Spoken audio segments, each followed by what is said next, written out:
আসুন আল্লাহ পাক আবার কি জানালেন, ওয়াল্লাযীনা ইয়াবিতুনা লিরাব্বিহিম সুজদাও ওয়া কিয়ামা। এই আমার বান্দা বান্দীরা শুনে রাখ, আমি আল্লাহ তাদের সম্পর্কে আরো কিছু বলতে চাই।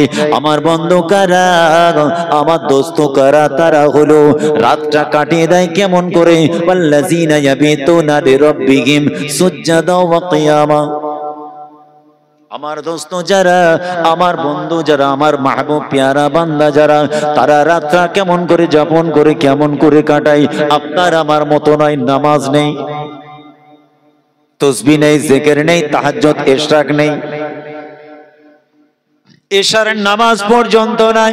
কত রাত পার হয়ে গেল, কবে এশার নামাজ পড়েছি ভুলে গেছি। না না, আমার দোস্ত কারা, নামাজ তারা ছাড়বে না। কেমন নামাজ, লিরাব্বিহিম সুজদাও ওয়া কিয়ামা। আমি আল্লাহ আমার জন্য তারা রাতটা কাটাবে, সাজদা করে করে কাটাবে এবং দাঁড়িয়ে দাঁড়িয়ে মানে নামাজ পড়ে কাটিয়ে দিবে। কি নামাজ, কেমন নামাজ মুসলমান? যারা সত্যিকারে আল্লাহর বন্ধু তারাই জানে এত কিসের নামাজ। এমন কিছু আল্লাহর বান্দা পৃথিবীর জমিনে আছে, রাতকে রাত শুধুই নামাজ পড়তে থাকি। এশার নামাজ পড়েছেন। কিছু আল্লাহর বান্দা আছে সমাজের মানুষকে ধরতেও দেয় না, আর চায়ের দোকানে গিয়ে ওই রকম পেট গরমের গল্পও করে না। আপনার কাছে পকেটে যদি এই মুহূর্তে মজলিসে কারো যদি 10 লক্ষ টাকা পকেটে থাকে, বলবে সে একটু আলাদা আলাদা বসবে, তাই তো নাকি? কেন?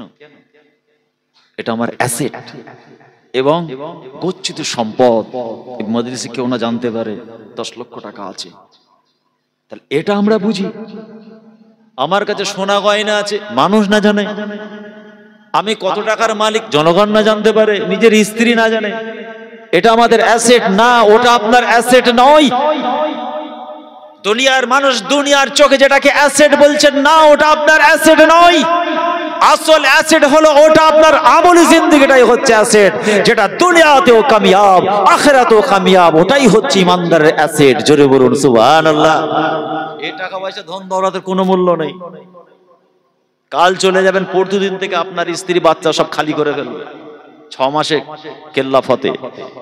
কার জন্য কামালেন, কার জন্য গচ্ছিত সম্পদ রাখলেন, কার জন্য গাড়ি বাড়ি রেখে গেলেন?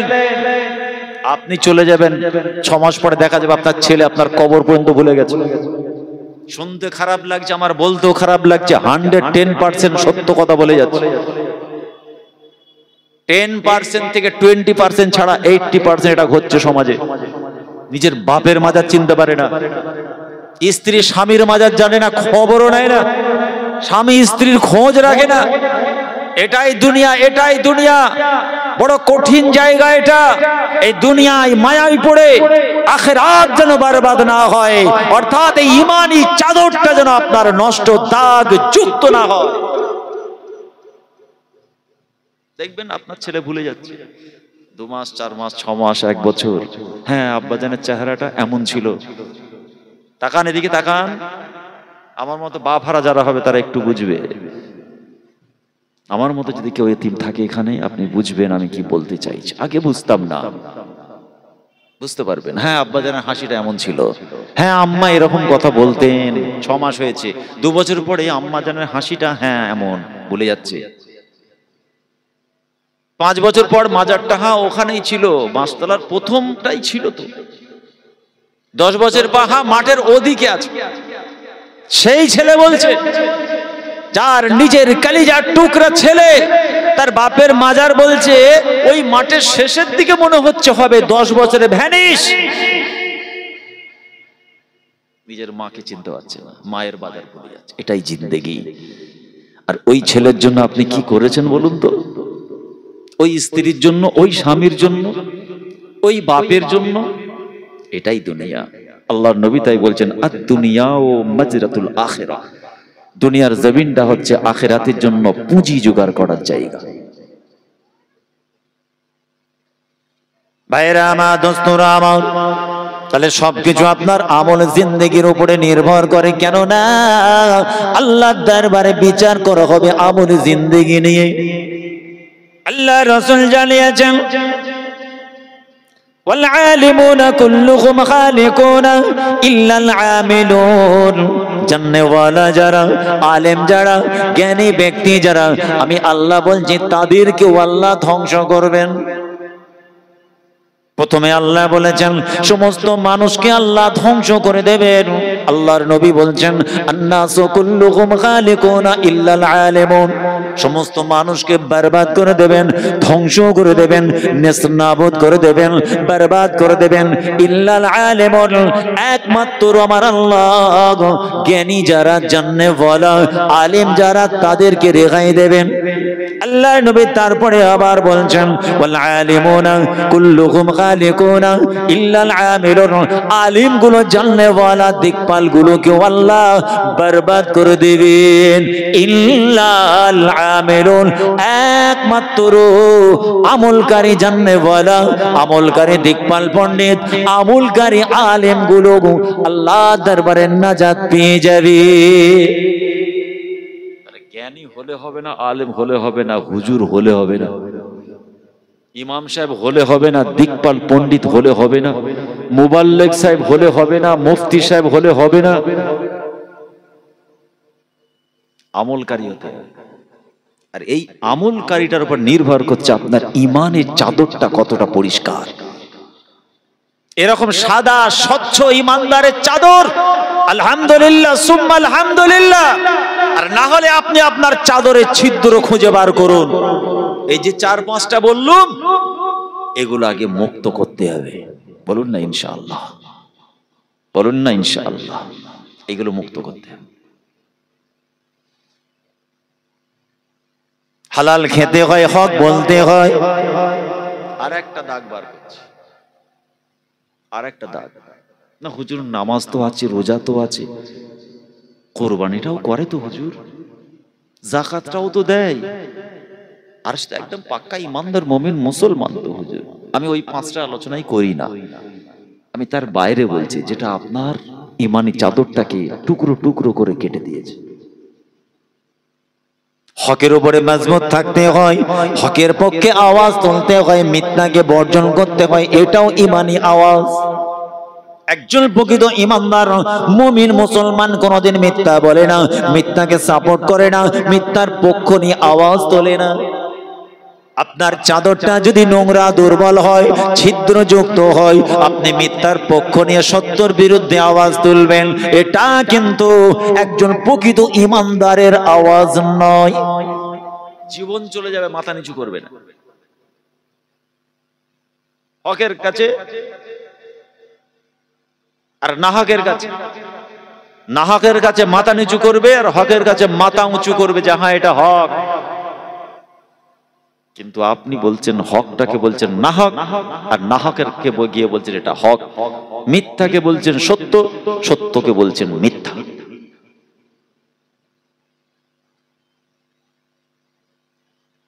আর যেটুকু খাচ্ছেন অবৈধ পথে কামাই, হারাম। ব্যবসা করুন, ব্যবসার জায়গায় সঠিক পথে ব্যবসা করুন, হালাল ব্যবসা করুন। শুধু তাই নয়, হালাল পথে যেন আপনার ব্যবসা হয়, ব্যবসা হারাম নয়, শরীয়তের খেলাফ নয়। এ মুসলমান, অবশ্যই আপনি ব্যবসা করুন। আল্লাহর নবী ছাগলের ব্যবসা করেছেন, আল্লাহর নবী ছাগল চড়িয়েছেন, আম্মা জান খাদিজাতুল কুবরার সঙ্গে ব্যবসা করেছেন। অবশ্যই আপনি করুন, তবে দুটো দিক আছে, একটা হলো হালাল পথে ব্যবসা এবং হালাল ব্যবসা যেন হয়। না হুজুর ব্যবসা তো আমি করি, ব্যবসা সব ব্যবসা হালাল নয়। আপনি গরম পানি ব্যবসা করছেন, হালাল নাকি? হালাল না হুজুর ব্যবসা বললে না করা যাবে, হালাল ব্যবসা হতে এবং হালাল পথে। না হুজুর চালের ব্যবসা করি, যদি হালাল পথে না হয় ওটাও হারাম। হুজুর আমি তো আলুর ব্যবসা করি, সবজির ব্যবসা করি, মাছের ব্যবসা করি, মুদিখানার দোকান আছে, সব হালাল, কিন্তু হালাল পথে যেন হয়, প্রসেস অফ বিজনেস যেন রাইট ওয়েতে হয়, তবে ওটা হালাল। ওজনে 2 নম্বরই করছো, 10 টাকার মাল শূন্য লাগিয়ে দিয়ে 100 টাকা নিচ্ছ, কাস্টমারের গলায় পা দিয়ে কামাচ্ছ, ঢুকুন একবার কবরে, তোমার জুব্বা খুলে ফেলবে ফেরেশতা পিটিয়ে, জনগণকে ঠকাবে, প্রতারণা করবে। এক নম্বরের মাল বলে একদম পচা ডুপ্লিকেট মাল দেবে, মানুষের সঙ্গে প্রতারণা করবে, আপনার ইমানি চাদর টুকরো টুকরো হয়ে গেছে। ওই সোর্স অফ ইনকাম খেয়ে আপনি খোদার ঘরে গিয়ে সুবহানাল্লাহ ধাক্কা মারছেন। এই কথা বুঝা যাচ্ছে না? চাদরটা আপনার ছিদ্র হয়ে গেছে, চেনা যাচ্ছে না এটা ইমানি চাদর। জনগণকে তসবিহ দেখিয়েছেন, নামাজ দেখিয়েছেন, কোরবানি দেখিয়েছেন, আর জিয়ারত দেখিয়েছেন। প্রত্যেক জুম্মায় হুজুর আপনার দরবারে যাচ্ছি তো, দাদা হুজুরের মাজার, 5 হুজুরের মাজার, বৈশাখ হুজুরের মাজার, কওস কুতুব আব্দাল ওলিয়া ওলিয়া দরবারে ঘুরছি। আলহামদুলিল্লাহ, যান, অসুবিধা নাই, গুনার কাজ নয় তো।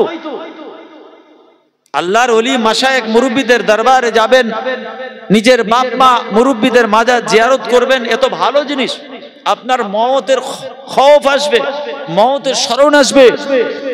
আল্লাহর নবী বলছেন জুরুল কুবুরা ফাইন্নাহা তুযাক্কিরুল মাউত। তোমরা বেশি বেশি করে স্মরণ করো, জিয়ারত করো, মাশায়েখ মুরব্বিদের দরবারে যাও। ফাইন্নাহা, কেননা তোমাদের এই জিয়ারতটা তুযাক্কিরুল মাউত, মওতের কথা স্মরণ করে দেবে। তার মানে এই নয় আপনি প্রমাণ করে দেবেন আপনি হালাল খান। ওই জিয়ারত করে আপনি প্রমাণ করতে পারবেন না আপনি নিজের বুড়ো বাপ মার হক আদায় করেন। মাসে 4 বার দাদা হুজুরের মাজার, 5 হুজুরের দরবার, বশিরার হুজুরের দরবার, দুনিয়ার কোন ওলিয়া উলিয়ার দরবারে জিয়ারত করে আপনি প্রমাণ করতে পারবেন না যে আপনি নিজের হালাল স্ত্রীর হক আদায় করেন। প্রমাণ যদি করতে হয় বাস্তবে রূপ দিতে হবে, স্ত্রীর হক আদায় করতে হবে, স্বামীর হক আদায় করতে হবে, বাপ মার হক আদায় করতে হবে। আসুন আল্লাহর কালাম কি বলে। আল্লাহ পাক কোরআনে পরিষ্কার জানিয়ে দিয়েছেন আপনার আমার ইমানি চাদরটা পাক পবিত্র যদি রাখতে হয়, আল্লাহর কোরআনটা মনে রাখতে হয়। আল্লাহ পাক কোরআনে জানালেন ওয়াকিমুল ওয়াজনা বিল কিসতি ওয়া লা তুকসিরুল মিজান। বান্দারে, ব্যবসা করবি, ব্যবসা হালাল ব্যবসা হবে, তবে ওজন করার সময় যেন কাস্টমারের সঙ্গে প্রতারণা না হয়। দোকানদার হয়ে খদ্দেরের সঙ্গে চিটিংবাজি করবি না। দাড়ি পাল্লা যখন ওজন হবে, পাল্লা যেন উঁচু নিচু কম বেশি না হয়। না না না, এটা হলো প্রতারণা। ওজনে 2 নম্বরই করে যেটা অর্জন করবেন ওটা তো হালাল নয়। ওই হালাল খেয়ে আপনি হালাল মনে করে খেয়ে নামাজ পড়বেন। না না না, আপনার সাজদা, আপনার নামাজ, আপনার তাসবিহ, ইবাদত, বন্দেগী, ইশরাক, তাহাজ্জুদ আল্লাহর দরবারে কবুল হবে না। ব্যবসা ভাই যেন আমার উপর রাগ করবেন না। আপনি ঠকালেন তো। 1 নম্বর লেভেল, 4 নম্বর প্রোডাক্ট। কি হচ্ছে তো নাকি সময়? আপনি তো ইমানদার, আপনার গায়ে তো আল্লাহ পাক আহারে একটা ইমানি চাদর সাদা স্বচ্ছ পরিয়ে দিয়েছেন, কত ইজ্জত দিয়েছেন। লাকাদ খালাকনাল ইনসান ফি আহসানি তাকওয়িম। আপনি কত সম্মান পেয়েছেন মানুষের দ্বারা নাই, খোদার পক্ষ থেকে। কুনতুম খায়রা উম্মাহ, আল্লাহ বলছেন আপনাকে আমাকে সম্মান আল্লাহ দিয়েছেন। আপনি ওখানে ওজনে কাস্টমারকে ঠকাচ্ছেন, ওটা মুসলমান হোক বা যে কোনো ধর্ম বর্ণের হোক, আপনি ঠকিয়েছেন। আর আমার নানা জানা একটা কথা বলতেন, আওলাদে মুজাদ্দিদে জামান আশিকে রাসূল আলা হযরত ছোট হুজুর পীর কিবলা রাহমাতুল্লাহ আলাইহি বলতেন, বাবারা মসজিদে পড়ে যাবে আগে হালাল খাও। শুনেছেন আপনারা? এই যুবক ছেলেরা শুনেছো? তা শুনবে কেন? টিকটক নিয়ে ব্যস্ত, ওইদিকে সময় আছে, কি দেখবে? সেলফিতে ব্যস্ত, টিকটকে ব্যস্ত, পাবজিতে ব্যস্ত। এখন দেখবেন অডিও বহুত পুরানো, 20-30 বছর আগেকার সেগুলো অডিও বার হয়েছে। হুজুর পেলে এই কথাটা বলতেন বারবার, আমি অনেক মাহফিলে বলেছি, এটা শিক্ষা আছে এর মধ্যে। তিনি বলতেন, বাবা মসজিদে পড়ে যাবে আগে হালাল খাও। বাবা যদি হারাম খেয়ে খোদার ঘরে যাও, তুমি যখন হারাম খাবে তোমার শরীরের গোশতটা হবে হারাম, রক্তটা হবে হারাম, শক্তি পাওয়ারটাও হবে হারাম। হারাম গোশত, হারাম শক্তি, হারাম রক্ত নিয়ে খোদার ঘরে ঢুকে সাজদা করবে না বাবা না, আল্লাহর দরবারে তোমার নামাজ কবুল হবে না। যখন তুমি হালাল খাবে, কষ্টার্জিত অর্থ উপার্জন করে আল্লাহর জমিনে হালাল রিজিক ভক্ষণ করে যখন আল্লাহর ঘরে নামাজ পড়ার জন্য যাবে, তোমার শরীরের শক্তি হালাল, তোমার গোশত হালাল, রক্ত সবটাই হালাল। ওই হালাল খাওয়ার পরে যখন আমার আল্লাহর ঘরে গিয়ে তুমি নামাজের মুসাল্লায় দাঁড়িয়ে যাবে, আমার আল্লাহ তোমার নামাজ কবুল করে নেবে। কপাল কালো করলেই হবে না। এত রেগে গেছে, দোকানদারকে বলছে দেখ কপালে কালো দাগ আছে কিনা। চিন্তা করে বলে তোমার দাগ মানে এখানে দরদাম চলছে, কপালে দাগ মানে? বলে হ্যাঁ আমি নামাজ পড়ি। মিথ্যা বলছি, পাশের দোকান থেকে নিয়েছি। পাক্কা মিথ্যুক। ও 10 টাকার জন্য নামাজের বেইজ্জতি করছে। 10টা টাকা কম বেশি করার জন্য নিজের ইমানের উপরে লাল কালি বাচ্ছে বেহায়া মুসলমান, নির্লজ্জ মুসলমান। এতটাই নিচুতে আমরা নেমে গেছি আমাদের মুআমিলাত ব্যবহারে, আমাদের অ্যাটিটিউড, মেন্টালিটি, আমাদের স্পিকিং ক্যাপাবিলিটি এতটাই জঘন্য হয়ে গেছে। সামান্য কিছু চাওয়া পাওয়ার জন্য নিজের ইমানটাকে 10 টাকায় বিক্রি করে ফেলছি চায়ের দোকানে। আপনি মিথ্যাটা বলে কি লাভ হলো? আমি রোজাদার মানুষ, একটু কম নেন না। কেন ভাই, আমার তো ব্যবসা না। ওই দোকানটা আমাকে 30 টাকা নিল। দেখুন, চিন্তা করেছেন? রোজাটাকে এনেছে ফরজাইন, একটা ইবাদত আমাদের। যদি ওর মনটা নরম হয়, আহাগো রোজাদার মানুষ মিথ্যা বলে। আর ফেরেশতা বলছে আল্লাহ আর কেন, ভিতরে ঢুকান না, আমি তৈরি আছি, 16 mm রড নিয়ে তৈরি আছি। কারণটা বুঝতে হবে। কারণটা কি? গুরুত্ব নেই। একটা ছেলেকে জিজ্ঞাসা করবেন কোথায় পড়ো? আমি অমুক মাদ্রাসায় পড়ি। কিসের জন্য পড়ো? বলে তা বলতে পারবো না। বই কাঁদিলে মাদ্রাসা আছে বলতে পারো, ওটা জানি না। তা আজকে রবিবার যাচ্ছ? ও আজকে রবিবার, তা তো জানা ছিল না। ঠিক আছে, ফিরে যাই। তার মধ্যে তার কাছে কোনো গুরুত্ব নেই পড়াশোনাটা। ও যেতে হয়, সবাই যাচ্ছে তাই যাচ্ছি।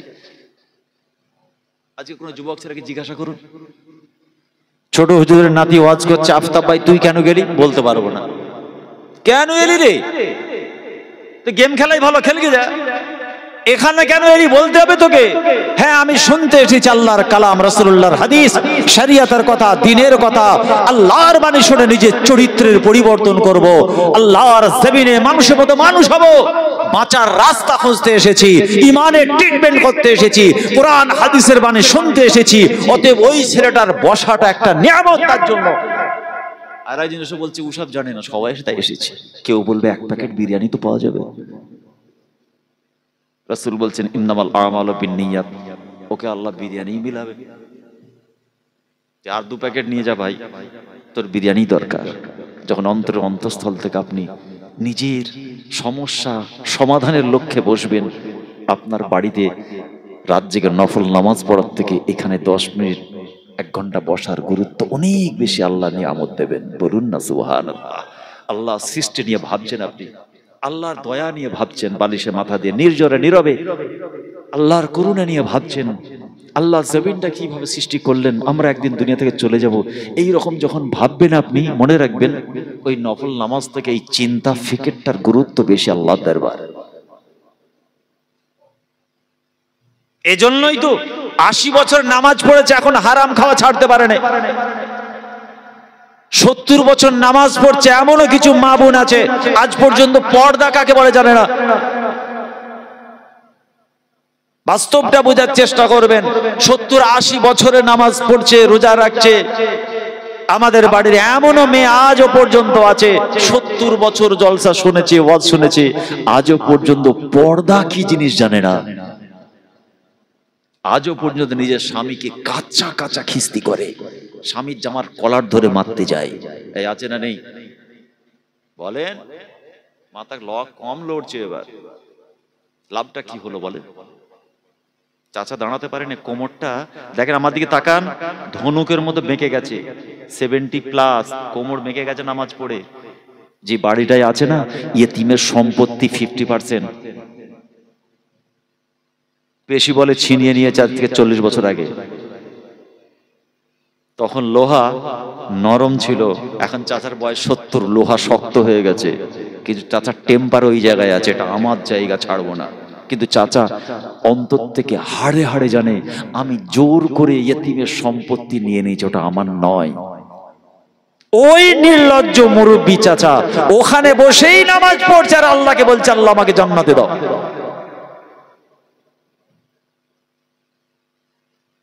এই কথা কি আমার গরমের শীতকালে গরমের ওয়াজ হয়ে যাচ্ছে নাকি?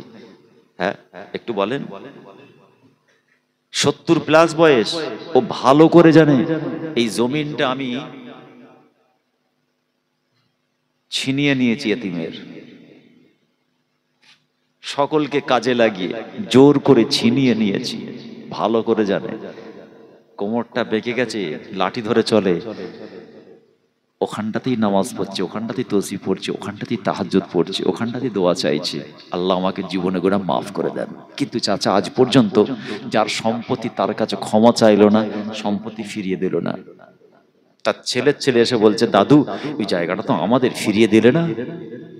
চাচুর কোমর ব্যাঁকাটা, দাদুর কোমর ব্যাঁকাটা না সোজা হয়ে গেছে, সঙ্গে সঙ্গে এটা আমার। বলুন না না, দুঃখ নেবেন না, কষ্ট পাবেন না, বাস্তব কথা বলার চেষ্টা করছি। এ মুসলমান, ওই ইমানি চাদরটা কত সুন্দর লাগে, কিন্তু না যখন ছিদ্রগুলো দেখা যায় বড় খারাপ লাগে। মিথ্যা আছে, হারাম আছে, ধোঁকাবাজি চিটিংবাজি আছে, ওজনে কম আছে, বাপমার প্রতি অবিচার আছে, স্ত্রীর প্রতি অবিচার আছে। এ মুসলমান, ইমানের ওজনটা আপনার বড় হালকা হয়ে গেছে। আল্লাহর দরবারে আপনাকে ধরা পড়তে হয়। আল্লাহ রাসূলের দরবারে কয়েকজন সাহাবী এসে বলছেন ইয়া রাসূলুল্লাহ, ইয়া হাবিবাল্লাহ, যদি আপনি অনুমতি দেন আমাদের কিছু মনের কথা আছে। আল্লাহর নবী দরবারে অনেক সাহাবী আছে, তাদের মধ্যে একজন এসে বলছে হুজুর যদি আপনি অনুমতি দেন। আল্লাহ রাসূল বললেন কি খবর বলো। ইয়া রাসূলুল্লাহ, ইয়া হাবিবাল্লাহ, আমি বড় গরীব, আমি একজন সাইল, আমি একজন খোদার্ত তৃষ্ণার্ত। ইয়া রাসূলুল্লাহ, হুজুর আপনি আমাকে কিছু সাহায্য করুন। আমি একজন আনসারী সাহাবী, হুজুর কিছু আমাকে দিন। আল্লাহর নবী, আল্লাহর রাসূল সাহাবীদের সামনে তাকে দিলেন না। আল্লাহর নবী কোনো অর্থ, টাকা পয়সা, রিয়াল, কোনো সম্পদ কিছুই তাকে দিলেন না। সাহাবাদের সামনে নবী আমার বলেছিলেন আমা ফি বাইতিকা শাই, কোনো সাহায্য নবী দিলেন না। তো ঘুরিয়ে বলছেন তোমার বাড়িতে কি কিছু আছে? সাহাবীরা দেখছেন সকলে রাসূলুল্লাহর এই ব্যবহারটা তারা ফলো করেন। আমাদের নবী একজন ভিখারিকে, আনসারী সাহাবী যিনি বড় অসহায়, কিছুই কেন দিলেন না? আল্লাহ রাসূলের সাহাবারা অবাক হয়ে গেলেন, আল্লাহর নবী কেন দিলেন না, কিসের জন্য? অনেক প্রশ্ন বাসা বাঁধে। কিন্তু না, আল্লাহ রাসূল আপনার আমার জন্য কিছু বার্তা রাখছেন, সাহাবাদের দ্বারা আপনার আমার কাছে সংবাদ পাঠাবেন, আমরা শিক্ষা নেব, জ্ঞান অর্জন করব, আমরা আমাদের ইমানি চাদরটাকে প্রোটেকশন দেব। আল্লাহ রাসূল বললেন আমা ফি বাইতিকা শাইউন, আয় আমার সাহাবা, আমি রাসূলুল্লাহ বলছি তোমার বাড়িতে কি কিছু আছে? আল্লাহ নবী সাহাবী জবাব দিলেন হুজুর হ্যাঁ আমার বাড়িতে আছে, একটা চাদর আছে বা ছেঁড়া কম্বল আছে, অর্ধেকটা বিছানা করি হুজুর, আমি বড় গরিব, আর অর্ধেকটা গায়ে চাপা দিই পরিধান করে, অর্ধেকটা বিছানা করি। ইয়া রাসূলুল্লাহ, ইয়া হাবিবাল্লাহ হুজুর, আর একটা জিনিস আছে বড় পেয়ালা, আমি সেটার দ্বারা পানি পান করি। কাবুন নাশরাবুল মা, একটা বড় পেয়ালা পানি পান করি। হিলসুন নালবাসু বাদুহা ওয়া নাফসুতু বাদুহা। সুবহানাল্লাহ বলেন, একটু জোরে বলুন না সুবহানাল্লাহ। এটা সাহাবাদের জিন্দেগি। একটা কম্বল বা কাঁথা ছেঁড়া, কিরকম? অর্ধেকটা বিছানা অর্ধেকটা গায়ে চাপা দেয়, এনারাই সাহাবা। আর একটা মাত্র পেয়ালা হুজুর পানি পান করি, গরিবের গরিবান, আমার বাড়িতে কিচ্ছু নেই। কিন্তু প্রশ্ন হলো আল্লাহ নবী তাকে কিছু দিলেন না কেন? আল্লাহ নবী ট্রিটমেন্ট করছেন আমাদের ইমানি চাদরটা যাতে ছিদ্র মুক্ত হয়, যুক্ত যেন না হয়।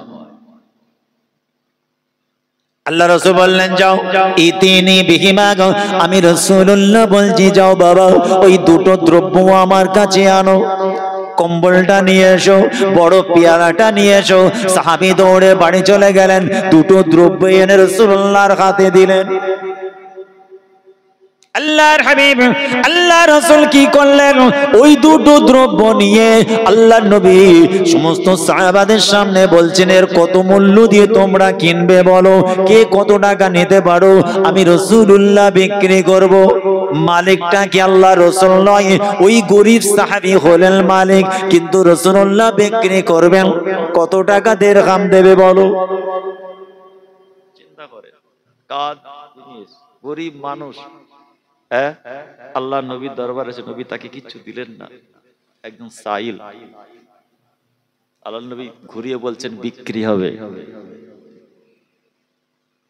একজন সাহাবী পেছন দিকে দাঁড়ালেন, আনা আখুযুহুমা বিদিরহামিন, ইয়া রাসূলুল্লাহ ইয়া হাবিবাল্লাহ হুজুর, আমি ওই দুটো জিনিস কিনতে চাই, খরিদ করতে চাই বিদিরহামিন, এক দিরহামের পরিবর্তে।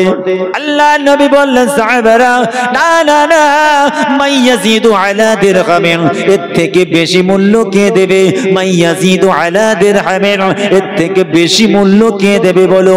আর একজন সাহাবা দাঁড়িয়ে বললেন ইয়া রাসূল আমার মা বাপ আপনার কদমে কোরবান হয়ে যায় হুজুর, আনা আখুযুহুমা বিদিরহামাইন, আমি আপনার হাত থেকে ওই দুটো জিনিস আমি কিনতে চাই, 2 দিরহামে আমি কিনতে চাই। আল্লাহর নবী রাজি হয়ে গেলেন, 2 দিরহামে বিক্রি হয়ে গেল। একজন সাহাবী দাম দিলেন কত? 1 দিরহাম মানে আমাদের ইন্ডিয়ান কারেন্সি 1 টাকা না। রাসূলুল্লাহ জামানা সেই পিরিয়ডে দিরহাম চলতো, এখন যেমন সৌদিতে রিয়াল চলে, ডলার আছে, কি যেমন বাংলাদেশের টাকা আর এখানকার টাকা এক নয়, দেখতে এক, কারেন্সি আলাদা। আবার ডলার। আল্লাহর নবী দুটো দ্রব্য দিয়ে দিলেন, কম্বল কাঁথা বা চাদরটা দিলেন, আর পিয়ালা দিয়ে 2 দিরহামে বিক্রি হলো। এবার আসো এই দুটো টাকা নিয়ে যিনি সাইল বড় গরিব আনসারী সাহাবা এসেছিলেন তার হাতে দিলেন। এত গরিব, আল্লাহ নবী বলছেন যাও এটা তুমি বাজারে গিয়ে কিছু খাবার বাড়ির জন্য নিয়ে যাও,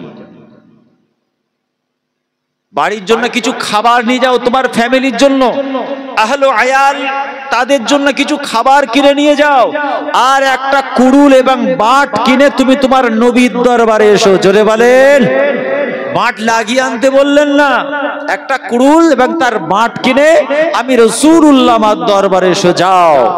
সাহাবী চলে গেলেন, ছুটছেন, বাড়ির জন্য খাবার জামা কাপড় ইত্যাদি কিনলেন কিছু অর্থ, আর একটা কুড়ুল আর বাট কিনে রাসূলুল্লাহর দরবারে এসে হাজির।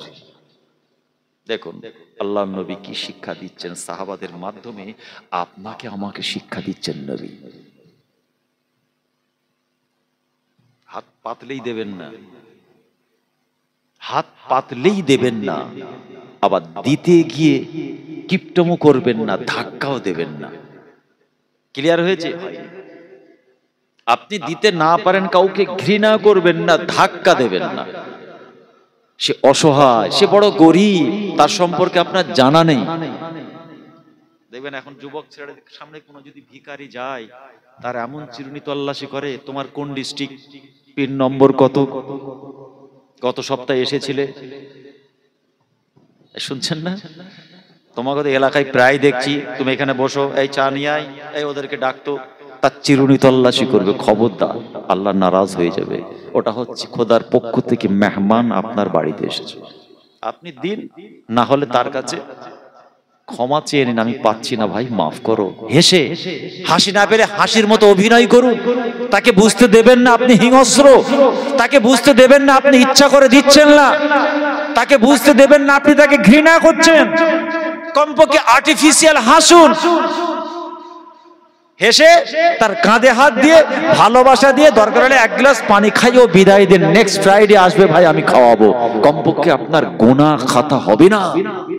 আর যখনই 10 টাকা ছেঁড়া নোট দিয়ে হাতটা একটু ঠেলে তাচ্ছিল্য করবেন, খোদার দরবারে আপনাকে জবাবদিহি করতে হবে। মেহমান খোদার পক্ষ থেকে এসেছে। এই মর্মে মুসা নবী আলাইহিস সালামের একটা কওল আছে, আমি শেষে বলবো যদি মনে থাকে ইনশাআল্লাহ, যদি আপনারা মনে করিয়ে দেন। আর যাকে তাকে দেবেন না মানে আপনি জানেন ছেলেটা মাতাল, দেবেন না।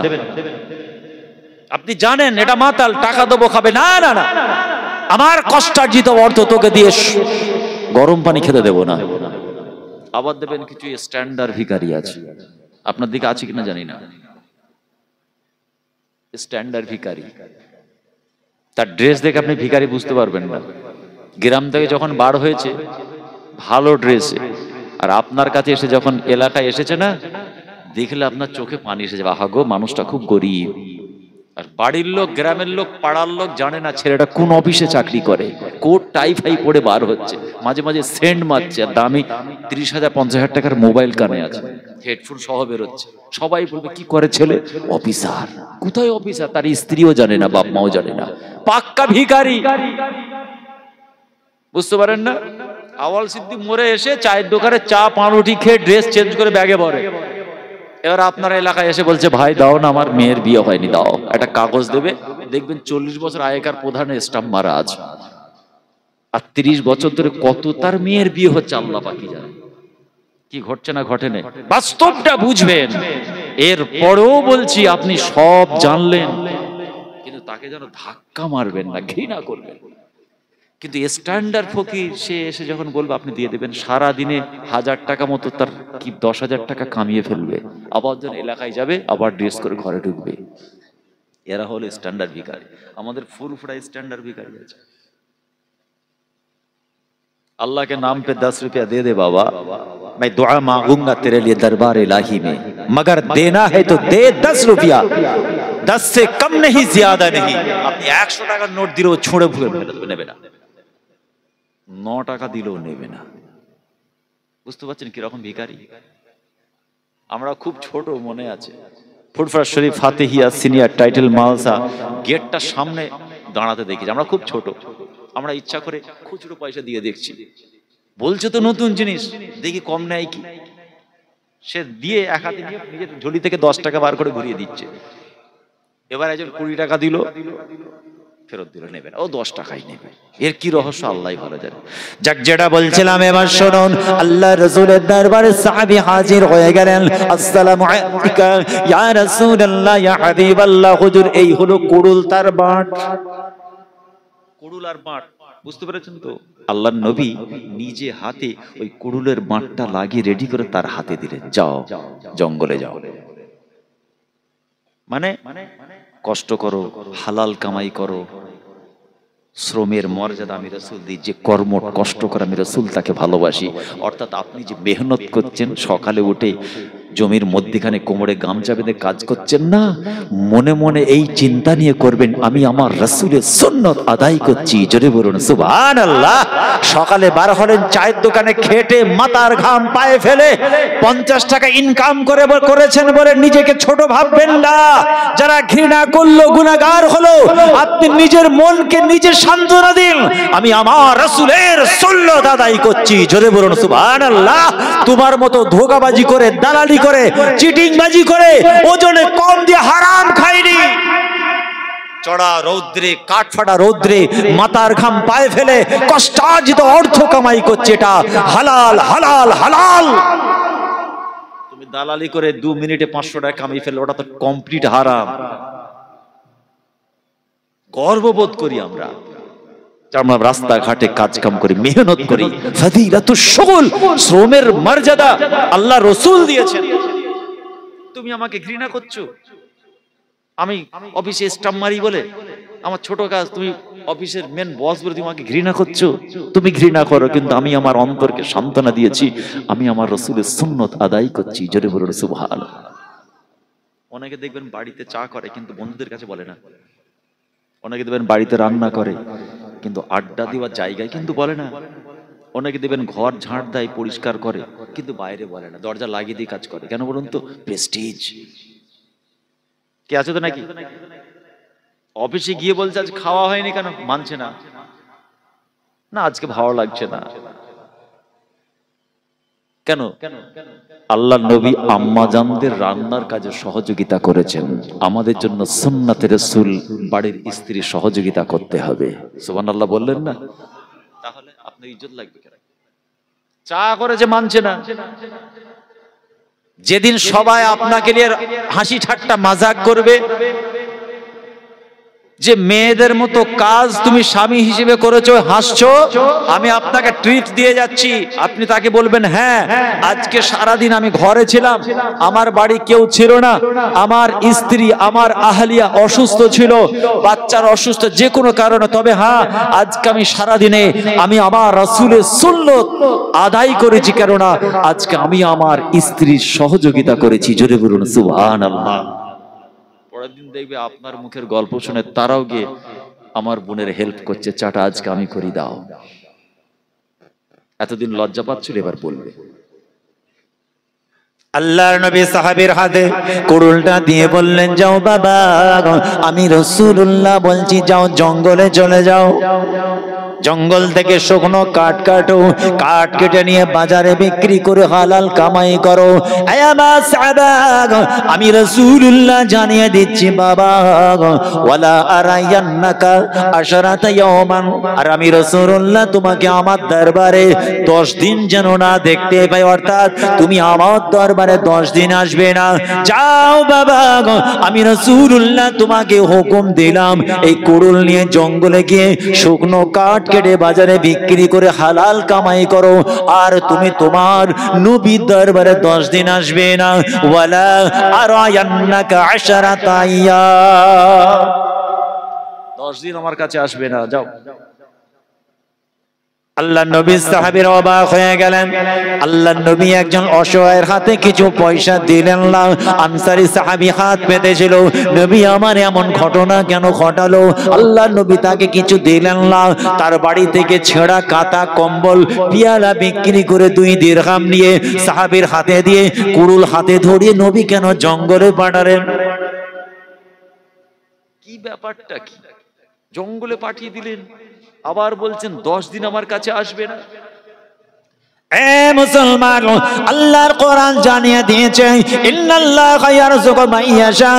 বিশ্ববাসীরা শুনে রাখ, আমি আল্লাহ যাকে খুশি মনে করি তাকেই আমি হালাল রিজিক দান করি না। রিজিকের চাবিকাঠি দুনিয়ার কোনো মানুষের কাছে নয়, কোনো প্রভাবশালী নেতা নেত্রীর কাছে নয় বান্দা, আমি আল্লাহ আমার কাছে রেখেছি। শুধু তাই নয়, আমি আল্লাহ আমার একটা স্পেশাল নাম হলো হুয়ার রাজ্জাক, রিজিক দেনেওয়ালা হলাম একমাত্র আমি আল্লাহ, একমাত্র আমি আল্লাহ। তো সেই হালাল কামাইয়ের রাস্তা রাসূল দেখাচ্ছেন। আর যখন এই হালাল কামাই করে খেয়ে সাজদা করবেন, ওই নামাজের মজা আপনি পাবেন, টেস্ট আপনি ফিল করবেন, আর সেই নামাজের নামাজ আল্লাহর দরবারে কবুল হয়ে যাবে। জোরে বলুন না সুবহানাল্লাহ। ঈমানি চাদরটা ছিদ্র মুক্ত হবে। আর একবার বলুন না সুবহানাল্লাহ।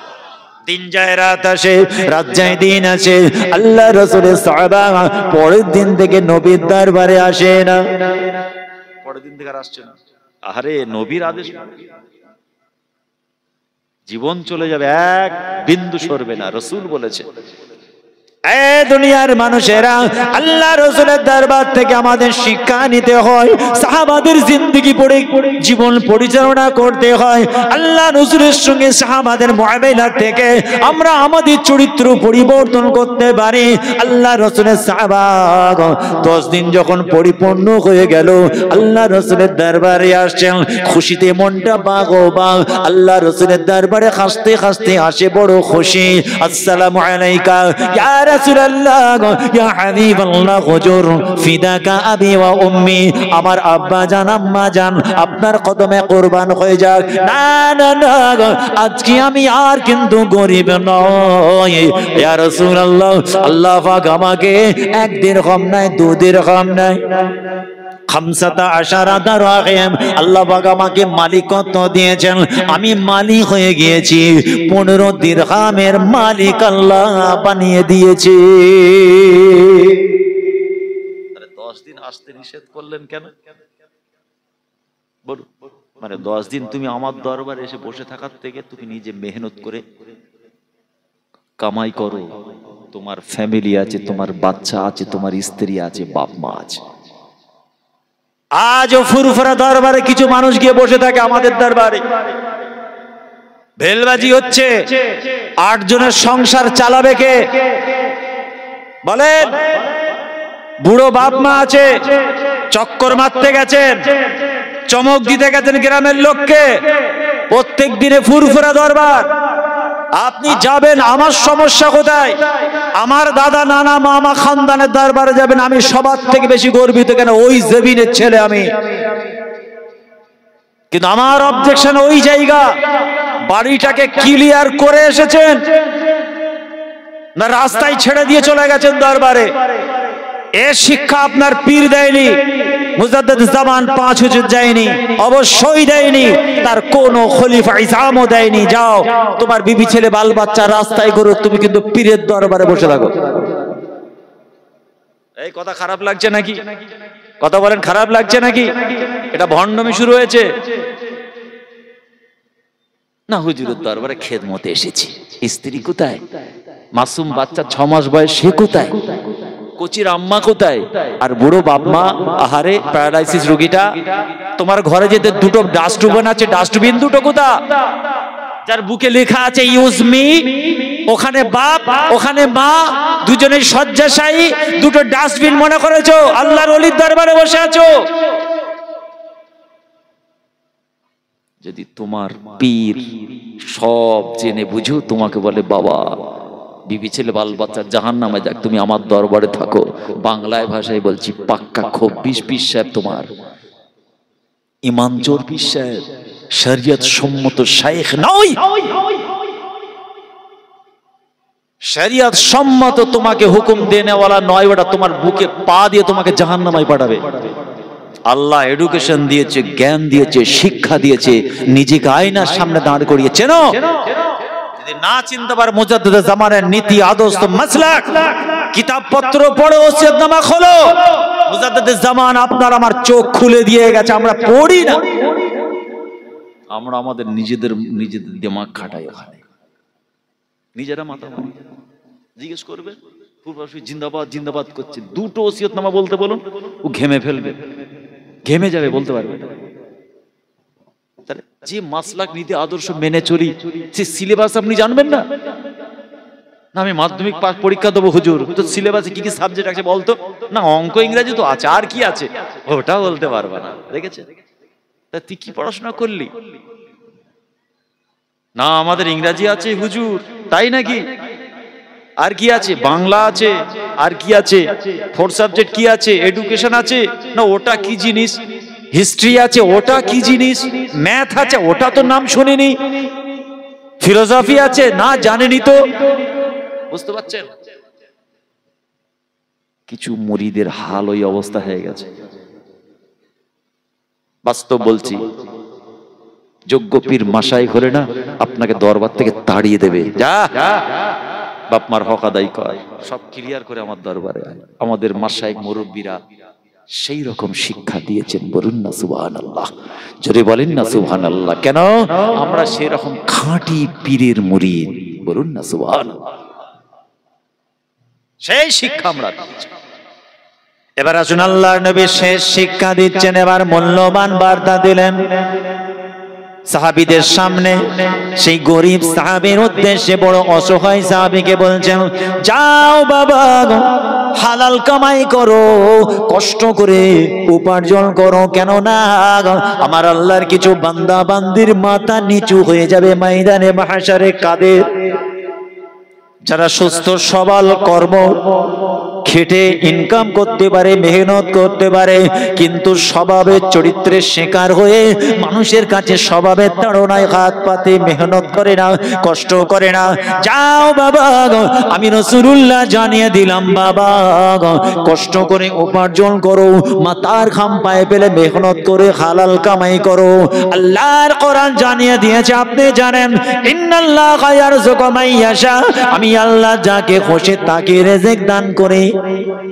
যাকে খুশি তবে খাক, আমি যাকে রিজিক দেব এত দেব এত দেব, বিগাইরি হিসাব, হিসাব করে পাওয়া যাবে না। আল্লাহ পাকের একটা স্পেশাল নাম হলো হুয়ার রাজ্জাক, তিনি হলেন সব থেকে বড় রিজিক দাতা।